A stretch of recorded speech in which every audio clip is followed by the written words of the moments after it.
Todd ahí. Los personajes son ficticios y no se corresponden con personas reales. Invierte según tu propio criterio. Hola. En este capítulo vamos a analizar 1. ¿Cuáles son las predicciones económicas de la Fed, Reserva Federal de Estados Unidos? 2. ¿Qué datos están obviando? 3. ¿Cuáles son nuestras predicciones? 4. ¿Qué sucede si la Fed no está en lo cierto? La Reserva Federal es el organismo que controla la política monetaria con el fin principal de mantener una estabilidad en los precios. Su política se basa en las estimaciones que sus miembros elaboran. Según el informe que han publicado recientemente, las predicciones económicas que han realizado para los próximos 3 años son las que se muestran en la tabla.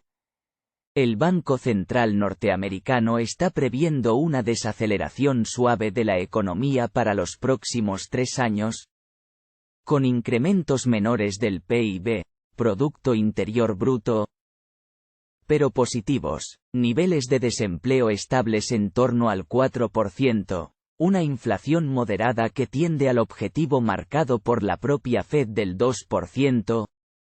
Además, plantean una bajada de tipos a partir de finales de 2024 y reducir su balance y la liquidez en el próximo año. Es decir, apuestan por mantener una política monetaria restrictiva, al menos durante un año, al creer que la economía está fuerte. ¿Qué datos están obviando? El principal componente que están pasando por alto es la deuda.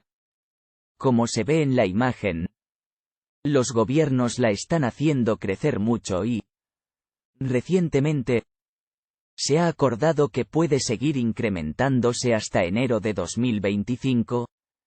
Si para generar un 1% de PIB, se necesita una deuda 5 veces mayor, y esto de forma continua, la gestión no es buena y se pueden generar muchos problemas en el futuro. Eso sí, mientras se pueda hacer, el crecimiento del PIB que se ha estimado se puede cumplir. Por contra, la Fed y, ojo, los bancos centrales a nivel mundial están reduciendo la liquidez existente, lo que suele llevar con una probabilidad bastante grande a una caída de los mercados. Se ha perdido una resistencia técnica como se ve en el gráfico y da la sensación de que los bancos centrales están dispuestos a contraer la economía. Una economía fuerte genera inflación, y eso es lo que quieren evitar en teoría. En episodios anteriores hemos visto que la inflación viene generada por políticas de reglobalización y que tienen una intención principal de contener el consumo de petróleo. No puede haber un crecimiento basado en un consumo mayor de energía porque no es posible. La misión que tiene ahora la Reserva Federal es conducir la economía a un aterrizaje suave. Pero puede que sea peor. Cuando baja la liquidez, la bolsa baja.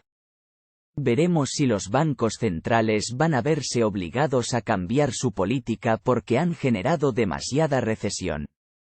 Si los bancos centrales no incentivan la economía, ¿quién la tiene que sostener? ¿Es el gobierno a base de deuda? Por contra, el empleo público no llega a los niveles previos a la pandemia en Estados Unidos, como se aprecia en el gráfico, siendo este un indicador importante que refleja que la deuda se está traduciendo en mejoras económicas. Las últimas subidas de los tipos de interés hacen que los intereses a pagar de la deuda anteriormente comentada sean mucho mayores, como se ve en el siguiente gráfico.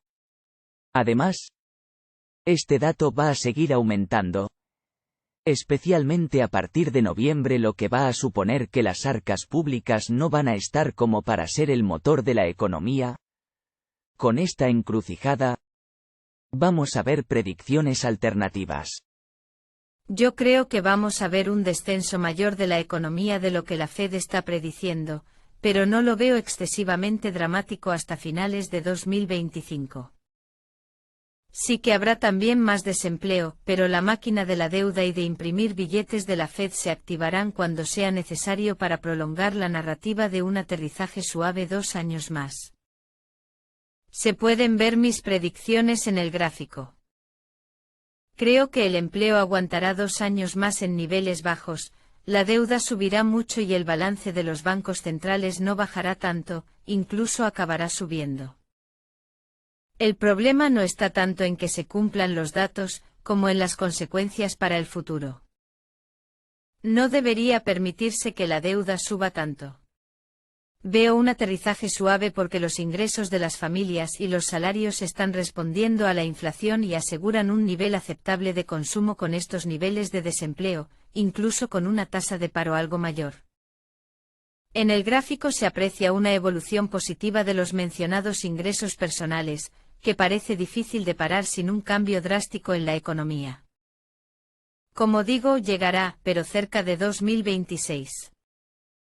Lo hará debido a los problemas de deuda comentados que reducirán los presupuestos públicos para servicios no esenciales y todo lo que ello conlleva en empleo privado de terceros e inversiones. Yo por mi parte, veo una bajada de los mercados y de la economía en el corto plazo, empezando por la fecha de noviembre de 2023. Creo que será una bajada corta porque, efectivamente, los bancos centrales y la deuda saldrán al rescate con más liquidez para el mercado y para contener el desempleo. Adicionalmente, también creo que la estabilidad no durará mucho y que en 2026 habrá una caída grande y que costará más recuperarse porque los gobiernos y las empresas estarán obligados a hacer recortes.